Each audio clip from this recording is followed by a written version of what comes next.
வணக்கம்ங்க. இது உங்கள் கொங்குலன் சேனல். நீங்கள் இந்த வீடியோ என்ன பார்க்க போகிறீங்கன்னா, இயற்கை விவசாயத்தில் பகுதி 10ங்க. பார்த்தீங்கன்னா கேட்பீங்க, காய்கறி விதையில ஊனணும்னு சொன்னால் ஒன்றையும் காணோன்னு. பார்த்தீங்கன்னா இன்றைக்கி அதுக்கான நேரம் வந்துருச்சுங்க. இன்றைக்கி தண்ணியும் கட்டணுங்களா, அதனால சரி ஊனி கட்டி போடலான்னு சொல்லி போட்டுட்டாங்க. இப்போ ஊனிட்டு இருக்கிறா. வீடியோ பார்த்தீங்கன்னா கேமராமேன் இல்லைங்க, அதனால் கொஞ்சம் இப்படி தான் இருக்கும், அட்ஜஸ்ட் பண்ணிக்கங்க. பார்த்தீங்கன்னா இப்போ பீக்கி விதைங்க, பீக்கி விதையும் சொர விதையும் பார்த்தீங்கன்னா ஓரம் பாருங்க, ஒரு வேலி மாதிரி போடலான்னு சொல்லிட்டு ஓரம் பாரு ஊனிட்டுங்க. அப்புறம் பார்த்தீங்கன்னா நடுவு ஒரு லைன் போட்டிருக்குதுங்க. அடுத்தது பார்த்திங்கன்னா விதை ஊனிக்குதுங்க ஒரு லைனு.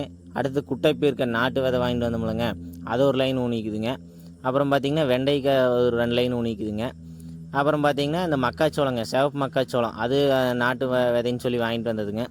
அதுவும் பார்த்திங்கன்னா ஒரு லைனில் ஊனிக்குதுங்க. அடுத்தது பார்த்திங்கன்னா முள்ளங்கி, அதுவும் ஒரு 2 3 வார் ஊனிக்குதுங்க. இதெல்லாம் ஊனிக்கிறேங்க. இதெல்லாம் எப்படி வருதுன்னு அடுத்தடுத்த வீடியோவில் பார்த்துடலாமுங்க. பார்க்கணுன்னு நினச்சா நம்ம சேனலை சப்ஸ்கிரைப் பண்ணி வச்சுக்கோங்க. இயற்கை விவசாயத்துக்கு சப்போர்ட் பண்ணுங்கள்.